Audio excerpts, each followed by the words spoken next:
Question asked, in the second mechanistic step, what role does the molecule over the arrow, a neutral ester, have in the reaction? So we want to take a look at this. First, you have to figure out what is the second mechanistic step.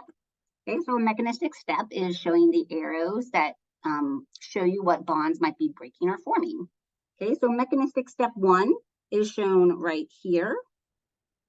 Mechanistic step 2 is shown right here.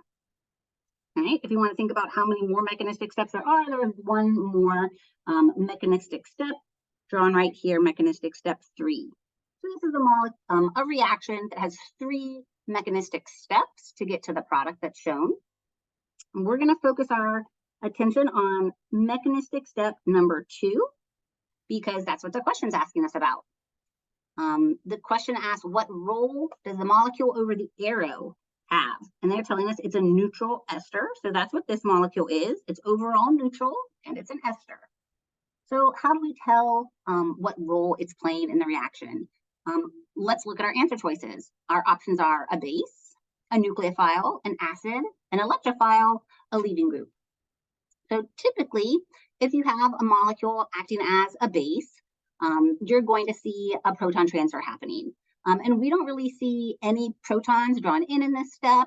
The arrows go from carbon to carbon and bond to oxygen. So no protons involved at all. So I'm going to cross off a base and an acid from our options because we're not using hydrogens at all in this mechanistic step. So next up, we have a nucleophile, an electrophile, and a leaving group. It doesn't appear that we are breaking any bonds to the point of having a molecule leave. If we kind of look over to what's happening or what molecule we are forming, we don't really lose any parts of the molecule. In fact, we can actually see that we are forming a new bond here. So I'm also going to cross off a leaving group from consideration. So that really leaves us with what types of mechanisms will form new bonds, particularly carbon to carbon bonds.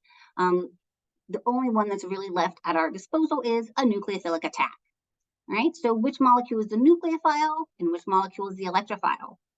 In a nucleophilic attack, the nucleophile is going to be some sort of area of electron density. So right here on the left-hand side, the molecule to the left of the arrow, we have a negative charge. And a negative charge is an area of electron density because it means that there's a lone pair present on that carbon atom. You can draw the lone pair in if you want. This is going to be, I'll say, an area of electron density. So that's important because that's indicating to us that this molecule is the nucleophile. And in the nucleophilic attack, the nucleophile is going to attack an electrophile. So here we're attacking the neutral ester, and so the neutral ester is acting as an electrophile. And we can really tell that by highlighting this bond right here that's going to form the new carbon-to-carbon bond. You might be looking at that neutral ester and thinking to yourself, that doesn't look like a very good electrophile. There aren't any positive charges that I can see right now. So it's really important to think about the molecule and any resonance contributors it might have. So here's our neutral ester. And like I said, it doesn't really look like it has any partial or full positive charges. However, if we think back to some resonance patterns that we've talked about, we have the pi bond between 2 atoms of different electronegativity.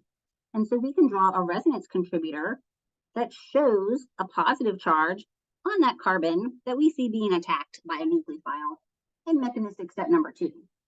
So that's kind of showing you that resonance can be really important for thinking about where there may be electron deficiencies in a molecule that a nucleophile would be attracted to. So the answer to this question is that the molecule over the arrow, our neutral ester, is acting as an electrophile in this reaction.